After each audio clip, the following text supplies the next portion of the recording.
Assalamualaikum warahmatullahi wabarakatuh. Kami dari kelas ST27 kelompok S akan menjelaskan sebuah inovasi kimia dengan tema polusi udara dan penanganannya. Dengan saya, Bimo Ibisono, NIM F3401231021. Saya, Iksanudin Afriadi dengan NIM G54012311106. Saya Muhammad Bagas Ramadan dengan NIM G14012311109. Saya Ayesa Rifadianti Rajwa dengan NIM G740112311025.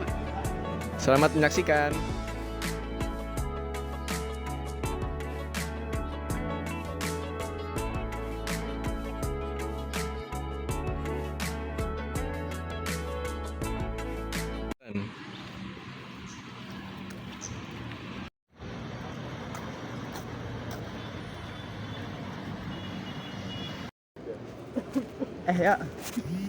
Ya.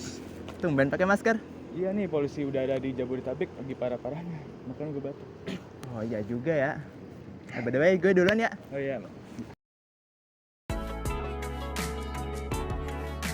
Saat ini kualitas udara di wilayah Jabodetabek berada di dalam peringkat 5 terburuk di dunia menurut data Index Quality Air.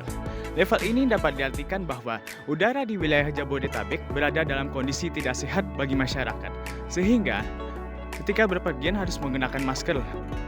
Polusi udara adalah suatu kondisi di mana atmosfer terkontaminasi oleh zat atau partikel yang dapat berdampak negatif terhadap lingkungan, kesehatan manusia, dan ekosistem. Zat yang dapat menyebabkan polusi disebut polutan. Polutan sendiri terbagi menjadi dua, yaitu polutan primer dan polutan sekunder. Polutan primer adalah zat-zat yang dilepaskan langsung ke atmosfer dari sumbernya, seperti asap pabrik, karbon monoksida dari gas buang kendaraan, sulfur dioksida dari pembakaran batu bara, dan nitrogen dioksida. Sedangkan polutan sekunder adalah polutan yang terbentuk melalui reaksi kimia sebagai hasil interaksi antara polutan primer.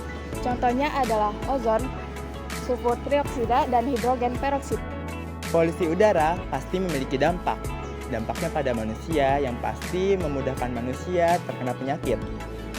Contohnya seperti mengganggu pernafasan, seperti asma, bronkitis, sesak nafas, batuk-batuk, dan lain-lain.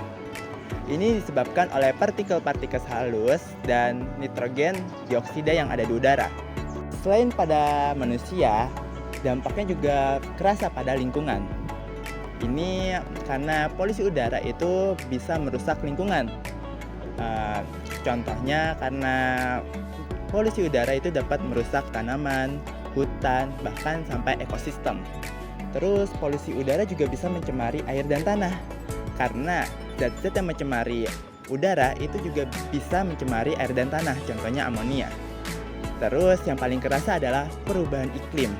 Karena emisi gas rumah kaca dari polusi udara itu berkontribusi besar atas perubahan suhu, cuaca, dan tinggi permukaan air laut. Nah, berdasarkan penjelasan tadi, membuktikan bahwa kualitas udara di Jabodetabek ini sangat buruk, tidak hanya di Jabodetabek, bahkan di dunia. Tetapi, kini kita memiliki satu solusi, yaitu membuat atau menggunakan kendaraan listrik. Nah, kendaraan listrik ini bersumber daya dari sebuah baterai. Tapi kalian tahu nggak sih, apa bahan baku dari baterai itu? Nah, bahan baku dari baterai ini adalah nikel, yang biasa di dalam tabel periodik itu disimbolkan dengan Ni dan memiliki nomor atom 28. Nah, nikel ini berasal dari tumbuhan dan fosil yang telah tertimbun dalam tanah selama beribu-ribu tahun. Selain itu, nikel ini juga menjadi salah satu bahan baku baterai lithium yang biasa kita temukan di telepon genggam atau peralatan elektronik lainnya. Nah, kenapa sih kendaraan listrik ini diharapkan mampu untuk menekan angka kualitas polusi udara yang buruk di Jabodetabek ini?